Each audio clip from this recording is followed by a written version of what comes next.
All right. Well, guide us. You good? All right. So, the movie opens with a quote. All right. Cool. All right. It's the Monkey Media Ape Arcade. On March 3rd, 1969, the United States Navy established an elite school for the top 1% of its pilots. Its purpose was to teach the lost art of aerial combat and ensure that a handful of men and women were guaranteed the best pilots in the world. They succeeded. Today, the Navy calls it Fighter Pilots Weapons School. The Flyers call it Wing Commander. What's up, Banana Bunch, and welcome back to another Monkey Media Madness. Today we're going to take you on a journey where action-packed thrills meet riveting sci-fi and decide to just leave in the opposite direction. We're going to tell you the story of a movie that got cucked by the long lightsaber of George Lucas, and most importantly, the movie that brings the best romance of the 90s. So suit up and strap in for a mild ride. Did either of you know Wing Commander before watching this movie? Absolutely not. No, I knew of Wing Commander, but I couldn't have told you if it was like a Star Fox kind of game or if it was like a text-based sort of thing. I couldn't tell you shit about it. Same thing. Like the title Wing Commander is definitely very familiar, and I just from like seeing the little bit of footage that I saw after watching this movie, I was like, oh yeah, like that's exactly what I imagined it would be. But I never knew that Wing Commander had a movie. No, me either. I still don't know anything about Wing Commander. Yeah, I don't know if you will after watching this. I know that their fighter ships are called Rapiers, which is pretty cool. There's Wing Commanders. What is a Wing Commander? Well, from context clues in the movie, it seems like Wing Commanders are just like the chief commander of the fleet, right? They're the Mavericks? No, Are they the Top Gun? Nah, that's not quite how that one works. But they are the person who is like the little captain of the like fighter pilot squad, like that. They're the gym coach? Sure. Yeah, they're the Wing Commander is their red leader. You know? Okay. Yeah, red 1, red 2, all that. Red leader Right. is the person who's in charge. What is a red leader? Well, it's when you go to the store and you buy a 2-liter of Code Red, pour half into a bag, and you walk up to the register and you say, "I'll take a red liter, sir." And they say, "Sir, this is a McDonald's. Please leave." How'd you even get that? How did you get that? So, Wing Commander released. Wing Commander released March 12, 1999, directed by Chris Roberts, has a budget of $27 million and a box office of a whopping $11.6 million. Other movies that came out in 1999, The Mummy, Mystery Men, American Pie, The Green Mile, Fight Club, Star Wars Episode 1, and Deep Blue Sea. Yeah, but no one ever talks about those movies. You know why? Because they don't have the best duo to ever grace the screen. I don't know. Deep Blue Sea does have Samuel Jackson and LL Cool J. That is a pretty good combo. I found an Entertainment Weekly review back from 1999. I'm going to read you here these two first paragraphs. They're pretty spectacular. So the new Wing Commander movie is a flop, a stinkerino, a Turcus Maximus. Excuse me, but is anyone actually surprised? Except maybe for Matthew Lillard's agent. We all know going into the multiplex that this is a video game movie.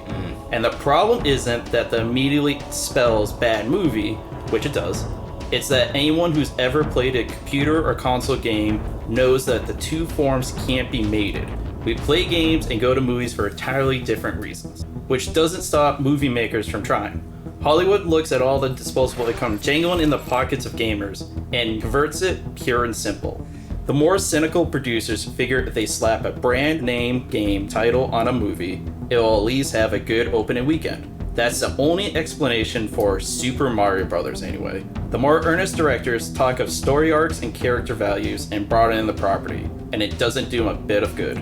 Grafting arms and legs onto a shark and it'll still be a shark. An extremely deformed shark that dies within 5 minutes. Oh my god. Yeah, that's some video game criticism right there. Yeah. Like, okay, you could have just told me you didn't like it, man. The disconnect between video games and movies. How can we bridge that? Well, what if we get the creator involved? Yeah. You know, you didn't get Shigeru Miyamoto. I'm sorry. This guy made Mario. Shigeru Miyamoto. Shigeru Miyamoto. Yeah. Shigeru Miyamoto. Shirigu Mitomo. Bro, your fucking tongue just tripped. There's no recovery, so I just went with it. I love that you were like, no, this is the final take. If you flub it that hard, you have to own it. Yeah. But bridging that gap, bringing the creator in, you think that would solve some issues, right? It'd be closer to source material, it's more reliable, and it's trusted source. Yep. Do you know who wrote and directed this movie? Couldn't tell you. A man named Chris Roberts. Do you know who Chris Roberts is? Nope. He's the man who directed this movie. Keep going in circle. He created Wing Commander. Oh. He is the Wing Commander. He is Mr. Commander. Yeah, he was inspired by Star Wars, grew up wanting to make it, and then he went and made his own Star Wars in the video games. Yeah. He even went so far to get Luke Skywalker himself in his games. He's in the fourth game, right? Or the third game? He's the Maybe third both. game. It is interesting because when the movie first opens up, now I don't really know much about either Star Wars or Star Trek, but my first thought was if Star Wars and Star Trek were to have a baby, it would probably be this Wing Commander movie, because that's just what it felt like to me at the time. I found a book called Generation Xbox, How Video Games Invaded Hollywood. And it had excerpt from the producer of the movie, Todd Moyer. He was ruthless when it came to the script of this movie. Yeah. It was barely a C-level Star Wars. Everyone knew it was a Star Wars knockoff. 1999, to give you that reference, there is only 3 Star Wars. Fox was the one that was distributed in the US, so they demanded the hot couple of the summer, Freddie Prinze Jr. and Matthew Lillard. Absolutely the hot couple. We have to fight off the Kilrathi aliens and save the entire world. How do you feel that the cast in the video game is better than the cast in the movie? It's funny with video game movies now, because that's always the thing, right? Who's gonna play Kratos? Who's gonna play Joel and Ellie? Who's gonna play Sully in Uncharted? And then you see the cast and you're like, oh shit, oh that's pretty good. Oh wow, they got that person, they could nail it. But in the games in this one, it's the exact opposite. Where it's almost like if this movie were made and they go, that's a pretty cool movie, we could make a good game franchise off of this movie. And then they made a better version, but it's not that way. Yeah, I can see that. Mark Hamill is in the movie. He is. He is a question mark. Yep. He's What? the. Question mark Hamill? He is, yeah, in the credits, he is credited as question mark. He's the final of the cast credits, and it just says Mark Hamill, and then it says question mark. So is it that he had a cameo, or is it that they're not even sure that he was in the movie? No, so he is the voice of the AI in the Rapiers. Good for him. Yep. Right? I sure hope that he has a more successful career in the future. Yeah. Or in the past. But with Roberts at the helm, the movie's probably like 100% accurate, right? Yeah. No. No. No, I got some stuff here. Oh, yeah. Pilgrim Wars? Yeah. No one had ever heard of it. Not a thing. Blair, the Jedi in the movie? Yep. No powers in the games. Nope. Just a human dude. The ships are completely different. A lot of the fans fell in love with the look of the ships, but the ones in the movie are more like actual fighters from like the Air Force with just junk on it. This is a huge one. The Tiger's Claw is now Tiger Claw. Yeah. They dropped the S. Wait, why is that huge? Are you That- just being sarcastic? The ship in You the gotta movie. keep up. No, honestly, so that's like a change that they made for what? Do you have a reason for that? No. 'Cause I couldn't find any reason. There's no reason for They it. just changed the name of the ship from the Tiger's Claw to the Tiger Claw. Okay. I got a difference here brought to you by the famous Kotaku. Oh. Quote, in the games, the character of Maniac, later played by Tom Wilson, is a fucking asshole. Come on, pal.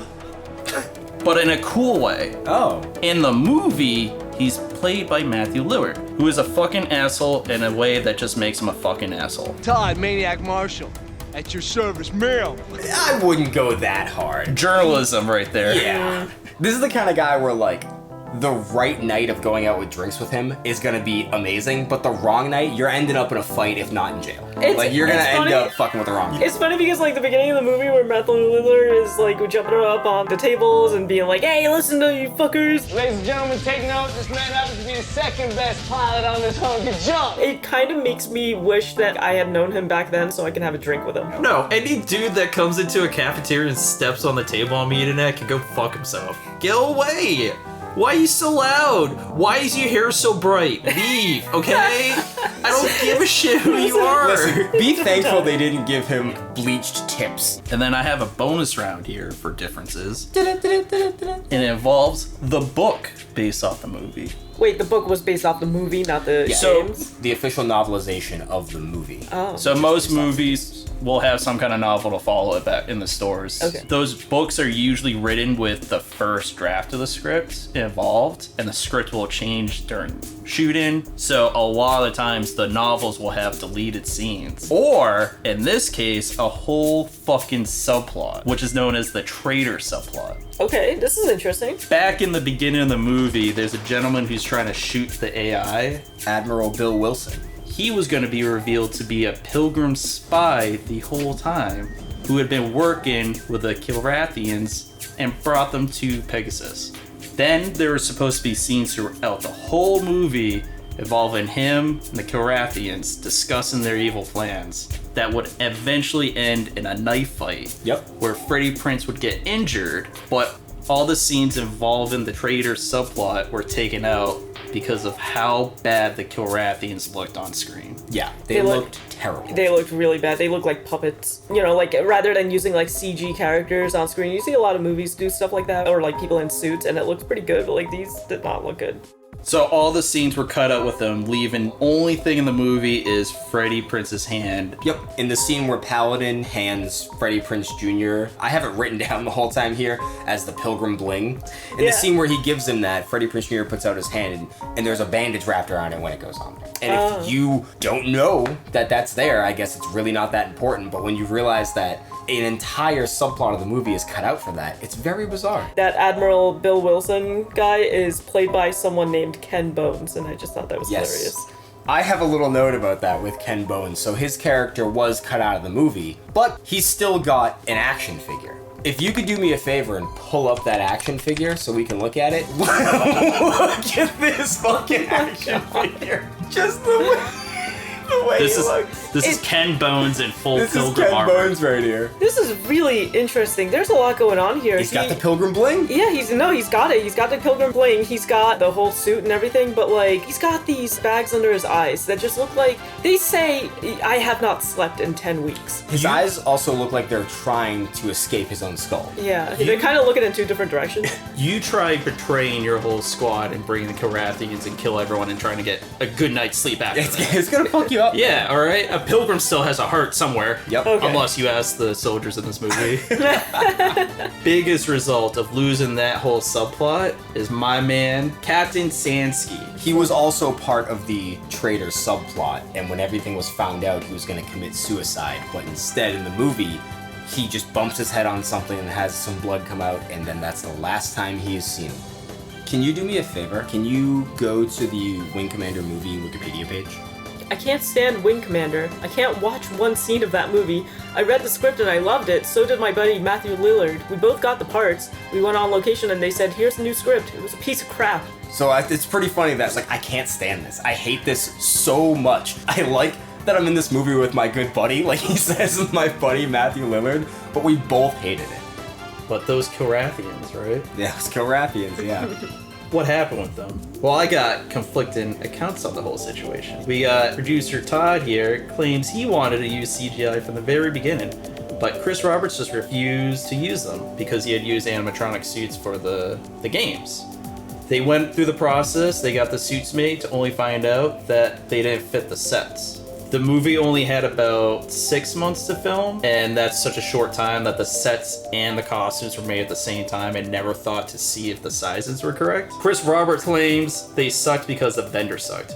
He wanted to go with the team that worked on Independence Day and Godzilla, but it was costing too much. So they went with another team, and he didn't see the suits until the day of. Yep. Then he was the one to ask for CGI renders to replace the giant cat monsters, but says the studio was going to make their money back no matter what, so they just pushed it out rather than delaying it more. I'm looking at the designs of the Kilrathi from various, screen grabs of the games. They're or like very good. they're Way furry. more cat-like. They really are. I mean, for one thing, they have plenty of fur, which I'm seeing Wikipedia article here where they talk about the most notable shift between the game and the movies is the appearance of the Kilrathi. Although the movies Kilrathi retain feline facial characteristics, they lose their signature fur entirely. Chris Roberts went on after Wing Commander to make another game known as Star Citizen. The game originally started development in 2010 and then started getting crowdfunded in 2012 and still has not come out. It is still in alpha stages and it is the second highest crowdfunded campaign of all time. But #1 most expensive video game. Number one was $500 million in crowdfunding. And counting. And counting. Because they did a thing where they crowdfunded it for a while and then they shut off their Kickstarter. And then they kept saying like, oh, well, we have a website. If you guys give us money, you can buy into this ship. This one ship costs like 10 grand or whatever. When the game comes out, you are going to be the one to have this classic ship. You're going to be the one to have this specific pet or this specific outfit. I remember when I was working a job a few years ago, a buddy of mine was telling me, he's like, dude, this game Star Citizen is going to be so cool. It's going to be the next thing. And I just kept telling him, like, bro, this sounds like a fucking scam. Yeah. Like, you are losing your money here. Well, it's so funny to see Chris Roberts place the blame on everyone but himself. Yep. He wanted more time, more money to fix things. It's very reminiscent of Star Citizen. Yep. Because it's always, well, we're adding new features. Oh, we found this new engine, so we got to remake it in this engine. Exactly. Okay, now we got to add multiplayer before the game could come out. It's like, why don't you just stop and give us what you have? Kilrathians look terrible. Yep. It wasn't going to happen. So Tom Moyer came to them and said, hey, listen, Sony's interested in this picture. I can sell them the picture. We get more money. You guys get paid. We can push it back and get CGI renders and bring the Kilrathian and like a third of this movie back into it. Nice. And they were gonna go for it. They're like, fine, that works. A couple days later, he got a phone call. Todd, I'm not giving you the picture. But we had a deal. I'm here closing the sale. Good fucking luck. I'll never sign the papers. I don't give a shit. I'm not doing it. If you want to have a huge lawsuit, go ahead. Tom, I gotta tell you. No, it's coming out in 6 weeks and it's going to have Star Wars The Phantom Menace trailer on it. He hung up. That's fucking ridiculous, dude. Yeah. You're just like, no, I don't give a shit. Yeah. That sums up this movie. Yeah. And I feel like it rubbed Chris Roberts the wrong way because he always wanted to be a Hollywood director. And I think he realized that this industry and video games, it's like a whole machine and you got to work with all the parts and make it work. And sometimes your Kilrathian cats aren't just going to come out the way you want and you got to work with them. And I feel like Chris Roberts took all this to heart and said, I'm never being told no. So that's why he financed Star Citizen. That's why no one can ever say no. And he is still in Hollywood as a producer. It's really interesting that he is literally like, do you know who the fuck you're talking to? I am the creator. And then he just won't take no for an answer or anybody else's like criticisms, even though it's coming from a much more professional standpoint. Like the opinions and ideas are coming from people who have already been doing this for many years and they're like, in my professional opinion, this is not gonna work. And he's just like, no, we're gonna make it work. Like, it just, it's very narrow-minded. Yeah. But that goes to show you what kind of man he is. Yeah. Also, fun Star Wars fact. There's a gentleman in both this and Phantom. Yeah, the black wait, guy. I He's saw- one of the guards on Naboo, right? Mr. Obutu, stealth mode if you please. Lieutenant Obutu, Yeah. played by Hugh Quarshie. Yeah, he's playing both sides. He's in both movies. Is he, am I thinking it right? Is he one of the Naboo guards? Yep. They've knocked out all our communications. Yeah, now that you say it, and I know him from this movie, yeah, that totally makes sense. While everyone's freaking out, Wing Commander versus Phantom Menace. Yeah. People are picking sides. Fox picking, choosing the winner. He's playing both sides. Yeah, it's interesting. Yeah, because they both came out in 1999. Yeah. Yes. He's like, yo, dude, I'm in both shitty movies. Let's go. Yep. He's like, I'm getting a $10 million paycheck from here. I'm getting a $10 paycheck from here, Loving it. My favorite thing about that character, by the way, Lieutenant Obutu, is that there's so many scenes where somebody will call out his name and ask him to do something, and he just kind of like has this demeanor where he rolls his eyes, he's just like, fine, I'll do my job. Like, it's really funny to watch. The movie opens with a quote from JFK about exploring and discovering new lands. And then a banger of a theme kicks in along with the title card. I gotta tell you, man, I really do like the theme that they play. Oh, trust me, you get plenty of time with the theme. I love it. And the intro. I love it. The movie doesn't start for another 20 minutes. I don't love that. It's longer than any anime intro I've ever seen. We hear voiceover of Pilgrims and the Navcom AI and the war with the Kilrathi, which are some kind of human cat alien hybrid thing. You're not gonna believe this. They actually had a scene planned to shoot. They didn't have the money, couldn't do it, so. Sounds right. Anytime you're gonna say they didn't have the money, I go, yeah. We start with the Vega Fleet headquarters at Pegasus Base. The base is being attacked by the Kilrathi battle fleet who are looking for the Navcom AI. We meet Admiral Tolwyn, who shows us some cool 90s hologram of a Kilrathi fleet that will reach Earth in 40 hours, but the nearest Confederate battle group is 42 hours away. So here's the whole plot of the movie, right? The entire thing, very beginning, telegraphed to you. They're not gonna get there in time. He asked for the help of a ship called the Diligent, be sent an urgent message to the battleship the Tiger Claw, it's a pretty cool name, to help them in battle. We have these things called navigational computers. Navicom online. And we're able to jump through space, jump through black holes and things like that, and come out behind them and save 6 months, 2 years of travel. Man, I wish they had explained that in the movie. Yeah. It's just kind of like, it's a Navcom. They're gonna take it. Oh, okay, cool. Oh no. Yeah, that's the thing about the movie. I had no idea what was happening.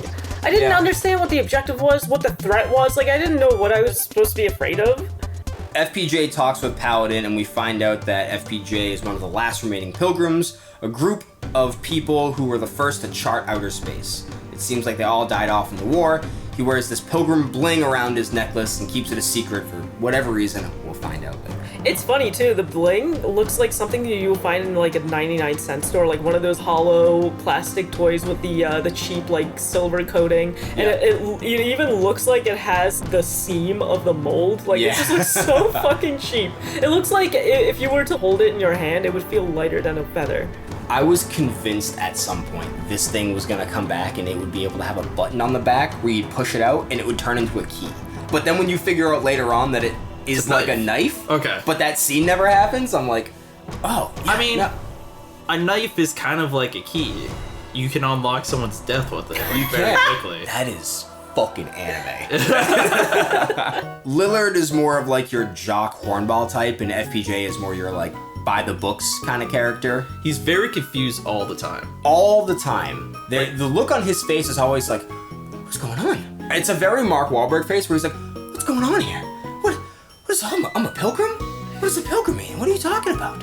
So yeah, this is the scene where Freddie Prinze Jr. jumps into the rapier and messes with the interface for the first time, and you hear the AI voice of Mark Hamill. Kill me! Kill me! Get me out!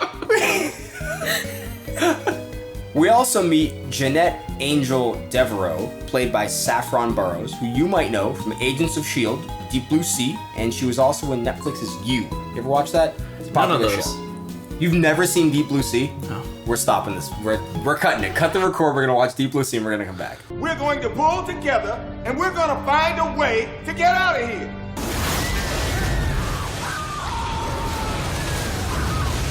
So how'd you like it? I loved it, man. She quizzes him in some combat scenarios, but Freddie Prinze Jr. is too cocky and fails. He says, I'm not used to getting combat tips from a grease monkey, that's all. She introduces herself and then says, your wing commander. He's like so quick to talk down to her because she's a grease monkey. Yeah. He's like, fuck you and your kind. Yeah. And then he's like, whoa, don't make fun of pilgrims. I can't change that. Come you know? on. Like, come on. I was born this way, okay? And for him to kind of like, it feels like it's his like first day or something, right? It's his first day here. First day at school. It's his first time at the Tiger Claw with the big bleeds. Yeah. And for someone who's like so confused everywhere that he goes, he suddenly has this huge burst of confidence. As soon as he sees his ship, jumps right into it, and then shit talks the woman. Angel comes out and she tries to one-up him, and she's like, well, could you imagine flying a ship and then another ship comes and you fight? And he's like, yeah, it's this quick, I'll just shoot them down. And she's like, nah, no. he has a force field and he's wrong. Yeah. And then she's like, what happens if you go around the corner and you see 2 starships? Well, I'd blow them up. No, there's a whole army behind that boulder. It's like, if you're gonna make up rules, how am I gonna win this? This doesn't seem I know, fair. it's basically being like, you go up to a guy, you punch the guy, do you win or you lose? And he's like, well, I win because I punched the fucking guy. And she's like, no, because he's got his posse of 20 other guys and they're gonna come over and they're gonna kick your ass. Also, he's Super Saiyan and he can't stop him. Yeah, one of them has a gun. You punch him in his face, but his face is spikes, so you hurt yourself. And he's like, oh my god, she's right. I am so embarrassed. I never thought about Spike Face. I guess I'm not a good pilot. I'm so sorry. You're right, I didn't think of every single possibility that could happen in this very moment. There's this men versus women kind of, underlying subplot Definitely happening, and this is like the first taste of that we really get. There was a study, I can't remember the name of it. The Bechdel test. Yes. Yes, it's called the Bechdel test, and it's a study of women in works of fiction who talk to other women about something other than a man. Yeah, exactly. And it would fail it very hard. Yes, very hard. So much of this movie, and that's all that's left, is boys versus girls. Yep. Balls versus vaginas. Vaginas can't fly planes as good as balls can. Balls versus balls. Who has the bigger balls? I'd like to see him or whatever. He ends up meeting Rosie, Sassy's sister, Forbes. That is her call sign as listed in the it's so fucking stupid. Sassy sister. You can't call her that, dude. Well, why not? Chris Roberts, you can't. Come on, man. Why? Why are you writing like this? Why can't they say it, huh? Have you talked to another human being, Chris Roberts? She is played by Ginny Holder. Allow me. You got balls. You should see him. Mine are bigger. I've been told size doesn't matter. She lied. Which I think is a funny little back and forth thing. Yeah, I remember the scene where he's like, yeah, you look pretty. I could see you smash on the windshield of our ship in about 12 hours. Yeah. That's fucked up, dude. What the fuck? He looks... Never mind. You can cut it out. Make sure, how far are we in this? Make sure you mark this timestamp and cut it out? Yeah. He looks at her and goes... A fight almost breaks out, and FPJ's pilgrim necklace gets revealed. Oh! Is this boy seducing that man or trying to protect him? No, his dick's in him. Yeah? Yeah, his dick is in him. What you can't see. He's like, yeah, you smell good. Yeah, what is that? Is that strawberry? Yeah, you put strawberry in here? Yeah, that's nice. FPJ's in front of him, not really sure how to act. He's like, are we doing this? We didn't discuss this, man. What are you talking about? That's the first pilot trying to hit on you. I'm supposed to be the one you're behind telling that it's more strawberry. Paladin tells them that there's a jump point that they can get there in 11 hours, but the crew says that it can't be done because nobody has used jump points since the war. But they had no choice, so they gotta do it anyway. The Vietnam War? Yes. No one's done it since 1970, alright? It's been a long time, several hundred years. Well, that would make more sense of why is everyone so afraid of it. I would be too. I'd be fuck shit went the fuck down. No one's been using jump points. If we were going to go on a trip and they were like, this plane hasn't been used since Vietnam, I'm not going to go on that plane. Lillard and Rosie are flying back from their security mission, and he tries to show off in front of her by doing some barrel rolls and a high-speed landing. There's a bunch of cockpit shots, and clearly this is meant to be Space Top Gun. Everything that we see from them, it is just that. Rosie shows him up by doing a barrel roll inside the flight deck before she lands. She calls him Maniac for the first time, and that's where he gets the call. Yes. Is that impressive? I mean, it's stupid. Yeah. It's really stupid and dangerous, but for him, probably impressive, yeah. Rosie tries to bribe Angel with a bottle of scotch, and she gets scolded for being reckless in the landing. And then just to kind of go back to our previous point where it's if the women aren't talking to men, they're talking about men. Yeah, exactly. Yeah. I cannot afford to lose you. I was just showing off a bit in front of Maniac. And that's when she kind of expresses to Angel how much she's basically in love with Matthew Lillard's character. With some dick. Yeah. She's like, come on. I mean, there's 3 women in this whole ship, and obviously all we think about is sex. All the time. If I saw a man, oh. She's like, oh my god, did you see the way he barrel rolled? Can you imagine if he did that at me? Can you imagine him just laying on top of me and just spinning around? That's gotta be pleasurable. They call him Maniac for a reason. That's gotta be pleasurable for both of us? He's got one of them twisty dicks. It's like a duck. He's got that corkscrew going on. And this whole time, Angel's just sipping going, yes, that is sex. Yes, I do believe that is sex, other female in this movie. They make it to the jump point. Angel is wiping the blood off of her forehead from falling from the impact, but Rosie and Lillard are high-fiving like it was a cool roller coaster ride. She slams into Freddie Prinze Jr. and gets a head wound. How does that work? Pilgrim Bling. Freddie, put that away. It's gonna hurt so much. I told you, man. You gotta get rid of that thing. Oh, it brings me good luck. No, it doesn't. She just has the pilgrim cross to her forehead the rest of the movie. FPJ confronts Angel about how he's truly with them in the mission to save the Earth. I'm not a pilgrim. The way he says it is really funny. That line out of context is very amusing. Yeah, this is the hero of the games you've been playing for years now. I'm not a pilgrim.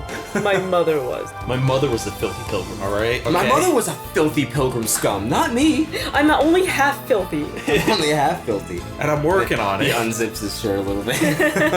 We can make She's it like, full if you want. We're not there yet. No. No. Let me almost die first, Yeah, you know? Kiss me back to life, that whole bullshit. If we have sex now, I will die before that in the movie. Wait a minute! The flight crew on deck is being briefed for their mission when Lillard and Rosie show up with this post-nut glee on their faces. Like, they both clearly just got it in. Like, it's like when you go to school and you show up for homeroom and you can tell one of your friends is fucking ripped. Like, you can tell he's just super high. It's the same shit. There's a space scene that takes place and someone is referred to with what almost sounds like his name is Mr. Fuck. I don't know what it is, but it just sounded funny to me. Oh, I heard that too. It does sound like Mr. Fuck. Mr. Fuck, give me a target. Wonder what it actually is. I have no idea. Lillard and Rosie get cocky, showing off killing enemy fighters for each other until he blows one up and Rosie just fucking crashes right into it. Like, I don't even know if she tries to avoid it, it just fucking takes her out. She can't pull up in time and crashes into the end of the flight deck and skids along the whole thing and doesn't make it into the airlock. She smashes it like a fly on the windshield. Dude, yeah. And it's like, everyone's just staring at it, being like, you gonna get it? Do you want to get it? Yeah. No one really does anything for a minute. That's the thing. How do they not have... This is a military operation. They've been doing this for centuries. How is there no procedure to get the plane back in the ship? It's like this is the first fight any of them have ever been. And then they send out the tractor, and it's the saddest fucking thing because it goes so slow. Yep. He scrapes it off the opposite direction. Like, they're not even gonna bother getting the body of her. Yep. Like they could just... The thing could drive on the other side and just push it in. But it's like, nah, it's a Roomba. It only goes one way, dude. Sorry. So Lillard lands safely in the hangar and tries to run back to her and is just fucking sprinting back and screaming inaudibly. He gets tackled, gets told to stop. This is when he realizes that it's all his fault, alright? This is what happens when you go too far with peer pressure. You get stabbed too deep. You should have watched a few movies and taken notes. You guys had sex. She's no longer a virgin, okay? She can die now. This is the point where I have stopped watching the movie, and for about 45 minutes I started watching Scream.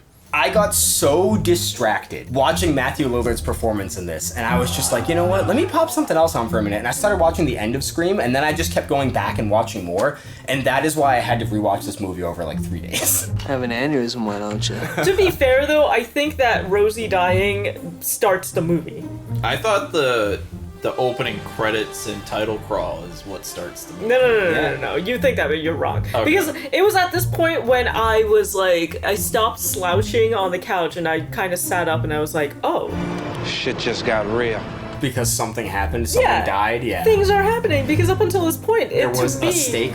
There was a whole boring. space station that blew up in the beginning. Oh yeah, whatever. I've seen that a know million them. times. Yeah. They didn't talk You about don't their know Rosie. fall. Shut up, you know Rosie. The space station didn't have sex with Matthew Lillard, okay? Yes. All right. Whatever he cares about, I care about. Listen, no one knows anything about anyone. We just know who's man, who's woman. That's all we know. Alright, so the Tiger Claw lands on an asteroid and they send out a decoy beacon in attempts to hide from the Kilrathi. Paladin urges everyone to be quiet as they're being hunted from a destroyer ship.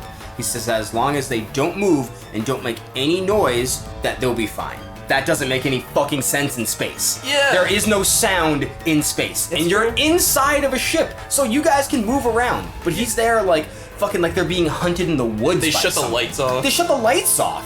What are you doing? Man, there's moments where they're running through that spaceship, and I'm like, are they underwater or are they on the water? There are they so in many space? scenes where it looks like a submarine. Yeah, Like or pipes all over the place. yeah, submarine or a aircraft carrier. It's 100% supposed to be an aircraft carrier. Yeah. Even with the flight deck and the ships and Yep. yeah. Does gravity work the way it's supposed I to? have notes about this. They even shoot the planes off of the flight deck and drop down a couple feet off the edge of it, like there's gravity in space. I understand what you're trying to do, but you're not making any fucking sense. Exactly. The Karathi managed to find them with a bomb that they randomly dropped and blows a hole in the side of the ship of the Tiger Claw, which depressurizes the cabin. FPJ starts to get sucked out of it, and Lillard turns to the other pilots and just goes,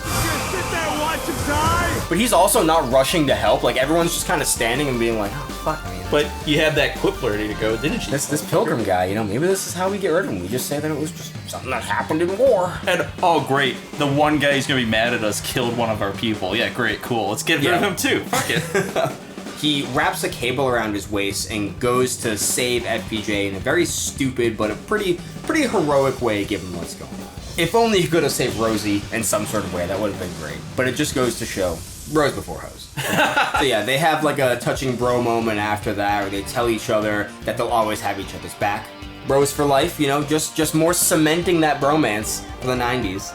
That was actually them on set, and they were filming. They were like, just keep it going, yeah. They were actually trying to kill Freddie Prinze Jr. here. By sucking him out of an airlock, yeah. And that's why Matthew Lillard's like, why is anyone doing anything? He's my friend. This isn't acted. This is really Freddie Prinze Jr. about to go out the airlock. At least we haven't made Scooby-Doo yet. At least I know for a fact that this one is alive. I'm gonna go and fucking save him. Yeah, I can still sleep with this one. The plan is to board the ship and steal their fuel cells. Yeah, which is like the dumbest thing. So the Kilrathian ship runs on the same fuel that the Earth's government uses for their ships. So they're just interchangeable. Like there's just oil on every planet, and they're just using oil. Or we have vehicles on Earth that run on like 4 different types of fuel, we'll say. Like there's electric cars, there's gas cars, there's diesel cars, all that shit. But in space, everything runs on space gas. Everything's got space gas. There's space diesel. Yeah, space diesel. Man, that's got to be a name that we use for something, right? That's got to be a character name for a video that we record. I feel like you're just drawn to it because of Vin Diesel. In space, man. Space Diesel. Space that's just Vin Diesel's like space persona. Space Diesel. It's just him with his tank top in space is floating. It's him in an astronaut suit, but it's a cutoff, so his arms are exposed to space. But he's fine. It just makes him look bigger. Yeah. He's only fine because it's in his contract that he's fine. Exactly. The muscles are so tight that it prevents the air from going into the suit. Yes, this is... But like the vacuum of space doesn't suck up like the oxygen, like moleculars out of his muscles suck up space. Yeah. Oh, okay. He beats up space. It's in the contract. Gotcha. Space gets 2 punches, he gets to throw space through a wall, that's how it happens. He actually has his own orbit. He goes... he's in space, and he just looks off in the distance, and he goes, the street always wins. And then pulls out a giant street behind him and throws it into space. Beat this space for family. Sponsored by Space Coronas. Good luck editing all that. They board the ship, and we see the Kilrathi in person for the second time in the movie.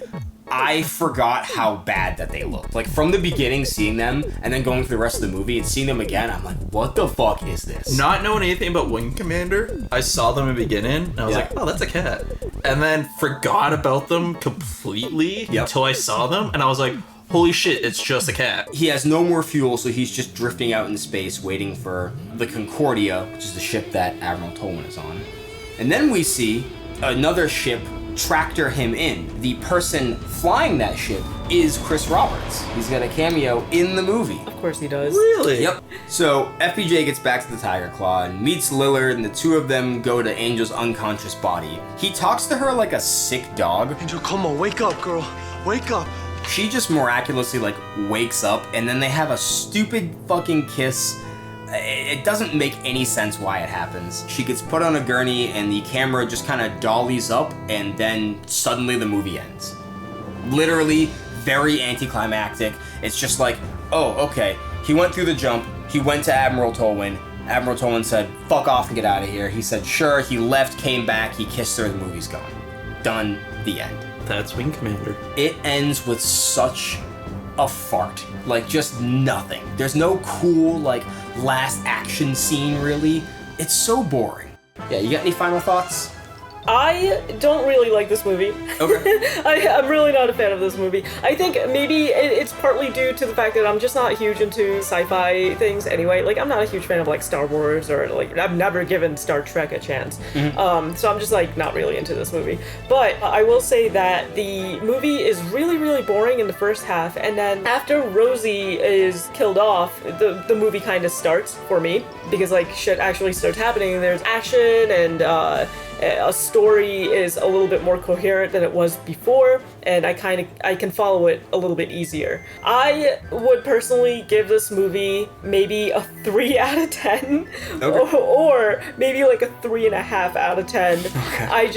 I really dislike this movie. I would actually give the Wing Commander games a chance, though. I think that I could see a lot more potential with, like, what they're going for in the games rather than the film itself. But with a star-studded cast in the games, you know? Sounds like a better cast. But yeah, all in all, I just not into this movie. I wouldn't want to watch it again. That was fine. Boring all the way through. Never picks up speed. Doesn't know what it wants to be.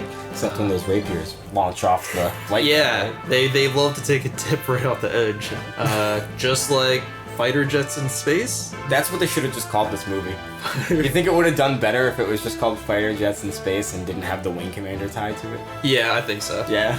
Sci-fi original movie, Fighter Jets in Space. It's just like a nothing sandwich. I can see someone liking it. I would never recommend it to someone. I would give it a green out of 5. Yeah, I'm pretty similar to the both of you. I do like sci-fi movies. They're some of my favorite movies. And I do like action movies. I don't think this is one of those, but it's definitely going for it. I do not like this movie, but I wouldn't say I dislike this movie. That's the thing. I don't like saying things are bad unless they're really bad. It's not bad. No, it's fine. It is what it is. I think if I turn the TV on and I'm flipping through the channels and I get to sci-fi and I see Wing Commanders on and we're like 30 minutes in, I'd go, all right, yeah, let me see what this is. But then when I look at the TV guide and I see Chopped is on, I'm going to Food Network more than I'm going to this. I've actually talked to other people about this movie, and every time I've tried to talk about it, nothing comes to the front of my brain except to go, what? It's got Freddie Prinze Jr. and Matthew Lillard in it. And then they go, oh, okay, so yeah, that sounds fun. You go, it's not, but they're there. And that's the full extent. Like, I can't even be like, yeah, there's a scene where there's like a funny, no. That's this movie. If I had to give it some sort of rating, I would give it watch Top Gun and watch Star Wars instead. That's what I would say. Well, if you want to see more episodes of Monkey Media Madness, head over to our YouTube channel, where we talk about other movies, video games, TV shows, whatever we want, whatever we feel like. Recommend something. We'll check it out. Yeah. I hope you enjoyed it. Please give us a like, share, subscribe, all that junk. I've been Squishy. I've been Ween. I've been Castle. And join us next time where we check out the Human Centipede. The video game. The video game. Huh? Ween's favorite movie. Huh? Check it out. Bye.